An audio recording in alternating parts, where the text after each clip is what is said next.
कुठे चाललेत? मी जिमला चाललो. बेंड चाललेले आहेत जिमला. तुम्ही कुठे चाललेत? जिमला. सो ओके, फर्स्ट डे आहे. Best wishes. थँक्यू.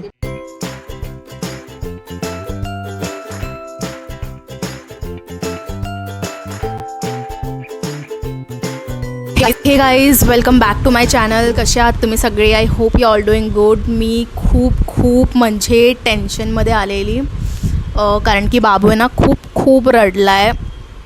जस्ट आत्ता थोडा टाईम अगोदर इतका रडत होता, विचारूच नका. सो आम्ही विचार केला काय झालं असेल.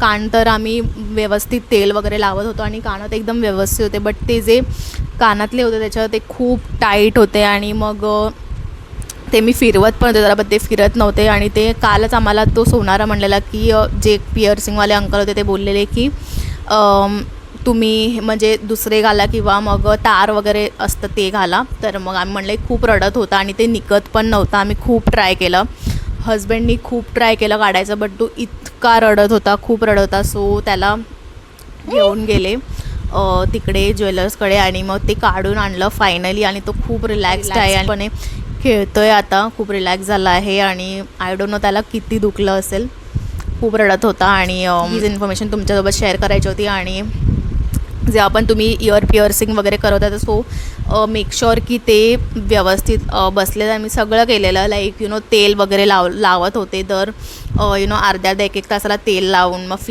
थोडंसं फिरत जास्त नव्हतं कारण की ते खूप टाईट होतं, म्हणून मग फिरवायचं ट्राय करत होते.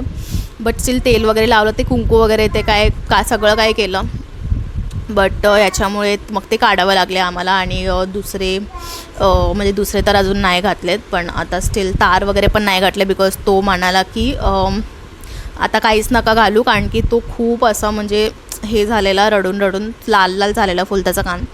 सो आम्ही ते काढून आणलं. आणि आता चिक्कू आता हा दिवस एकदम खूप रडला तो. आणि मग नंतर आम्ही खूप ट्राय केलं, आम्ही पकडलं त्याला आणि हजबंडनी काढायचं पण ट्राय केलं, बट ते निघतच नव्हतं. सो म्हणून आम्ही त्याचे काढून आणले. आता तो खेळतो आहे. आणि आता हजबंड गेले जिमला. आणि ठीक आहे, मग तुम्हाला हजबंड जिमला गेलेले आहेत. आता आल्यावर आम्ही सगळे जेवू बसून.